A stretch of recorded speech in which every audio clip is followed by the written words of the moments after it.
Hey, it's David Bayer. I want to thank you so much for being here today. And today I want to talk about starting your day in a new way. For so many years of my life, I really rushed into my day. I'd wake up, I'd oversleep, I'd hit the snooze button a couple of times. I'd have a couple cups of coffee before I even started thinking about my day, and I would rush into work and just go into the day head on. And ultimately what happened is I would just roll one day into the next. I'd find a little bit of break on the weekend. I'd try to recharge, and I see so many people still doing that today, so I wanted to speak to that.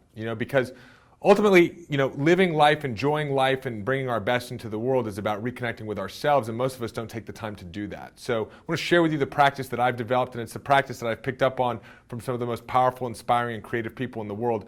It's more of an inside-out game. So it's about working our psychology in the morning so that we're not bringing our stress and our worries and our anxieties from the day before into today. And so the routine is very simple. I wake up about an hour earlier than I used to, and I spend some time meditating. So what's meditation? Well, a lot of people think that meditation is going into, a quiet room and closing your eyes and sitting cross-legged and putting on some incense and zenning out. And at some level it is. But really, meditation is something that we want to carry into our entire day. So it's about being present and noticing the thoughts as they occur for us, and not necessarily acting out our thoughts, but being an independent observer of our mind and then choosing to be inspired and empowered in the action that we take. But most of our days we live very unconsciously. We just start to play out the limiting beliefs and the stories and the thoughts that we're having, and we show up in life that way. So meditation is a practice where you start to train yourself to become mindful. And so it's a very simple practice. I take about 10 to 20 minutes in the morning, and I focus on my breathing. I relax, I close my eyes, and I just notice. I just notice when I think, and I just focus on my breathing. And when I find myself automatically thinking about my thoughts, that's fine. I just notice that, and I bring myself right back to my breathing again. And I do that for about 10 to 20 minutes. Initially, it was a little bit uncomfortable. It's not the way that the brain is designed to operate. It's a system that's supposed to constantly be looking out for problems and to help you survive. So to get it to really slow down and just to observe your thoughts can be challenging, but over the course of about 30 days, it could become a very, very easy practice for you, and it's been transformative in my life. The second thing that I do is I stretch my imagination. So often we kind of give up on our imagination. It becomes an atrophied muscle. We start to live life the way that we've always lived life. A lot of the people that I work with describe it as Groundhog's Day, that famous movie with Bill Murray. But stretching our imagination is about creating a different future for ourselves. And a lot of people don't realize that imagination is about creating something in your mind that never existed before. It's about a new mental image. Walt Disney was such an extraordinary example of imagination because he created such amazing mental images that ultimately he brought into the world through the Disney theme parks and Mickey Mouse and all the different characters. So imagination is key to creating a different life for yourself. In fact, I believe it's key to creating an extraordinary life and a life that you love. So my practice for imagination is in the morning, right after my meditation, I write down 10 to 15 things that I've never really thought about before, things that I may want in my life. Recently, I imagined opening up an orphanage. I also imagined flying private jet charter, not just once, but all of the time. And so imagination is about putting down something that's new that you want in your life, and don't get caught up in the way that your mind will work. You don't have to worry about the how or the what or the who or the when or where is this going to happen or why hasn't it happened yet or is it really possible. You just jot it down. The amazing thing that I found in my life is, one, it feels good. I love just writing down all these different ideas and starting to play with life again. It brings me back to my adolescence, really having curiosity around what's possible. But the other thing is that these things that I write down, they tend to start showing up in my life. Or I start to notice opportunities to bring those things into my life, but I'm now present to it.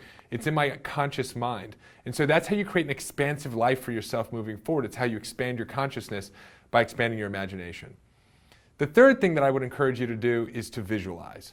Visualize your goals. If you don't have goals, right, 90-day goals, 1-year goals, 5-year goals, 10-year goals, if you haven't started to think about charting out the course of your life, I encourage you to do that, because you certainly aren't going to get to a destination that you desire if you haven't charted a course.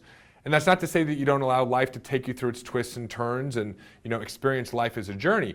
But have an idea of where you want to go, and then really get into the feeling of experiencing it now. One of the keys to attracting these things into our life and to being motivated to take the appropriate action to create the things that we want in our life is to experience what it would feel like now. A lot of us want to have the experience so that we can have the emotions. The key is to generate the emotions from within, and the experience will come later on. So visualize. what would it look like to have that dream job, or take that dream vacation, or to have that certain amount of money in your bank account, or being that extraordinary relationship, or to be in that type of physical fitness that you envision for yourself. Get into how it would feel, what it would sound like, what it would smell like, what it would taste like, what you would see, all the sensory data around it. Experience it now and enjoy that just for the sake of enjoying it, and you will see that the manifestation must occur later on in your life. The fourth thing is gratitude. Gratitude is the royal road to happiness. So many people I talk to, they want to get from where they are to a different place, what I call where they want to be. But what they don't understand is that to unlock them from where they are, they have to appreciate where they are now. When you really appreciate the job that you have, even though you know it's not your dream job, or you appreciate all the things about the relationship, even though you know this isn't your soulmate, you unlock the possibility of moving to a new place. But if you're constantly focused on why isn't it happening, when's it going to happen for me, how did I get here, how come it's happening for other people, it's going to keep you stuck. So what I like to do is I like to have gratitude. I come up with 15 to 20 different gratitudes. Sometimes I do the same gratitude every day. I'm always grateful for the relationship I'm in. I'm always grateful for my dog. I'm grateful for the place that I live.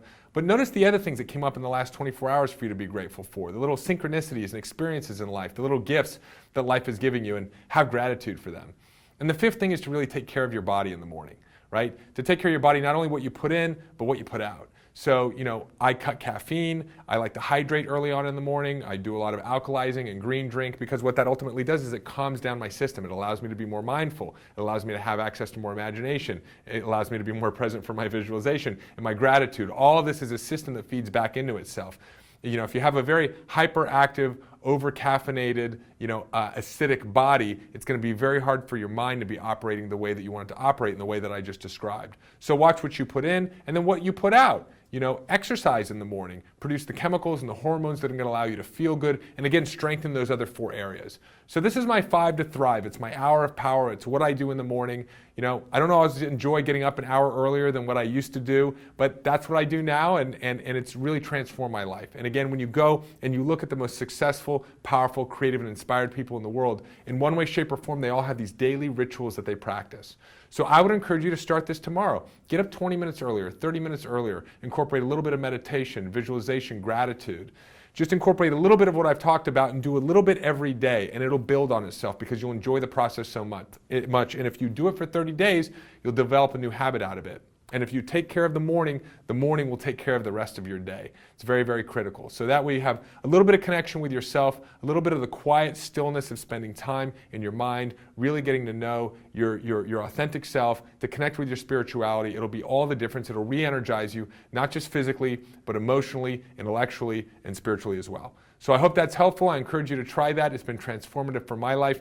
Many, many blessings. It's great to speak to you as always, and I will see you soon.